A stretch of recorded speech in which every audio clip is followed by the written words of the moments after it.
আমরা ইসলাম বুঝি না।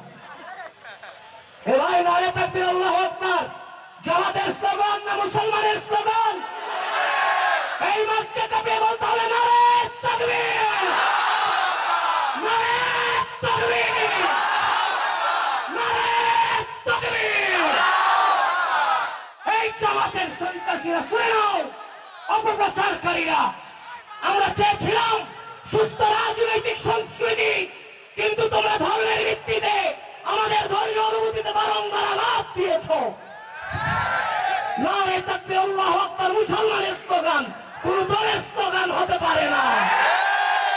তারা বলছে আমরা ইসলাম কায়েম করব, আবার আমেরিকান দূতাবাসে গিয়ে বলে আমরা শরিয়া আইন কায়েম করবো না, বলে কিনা?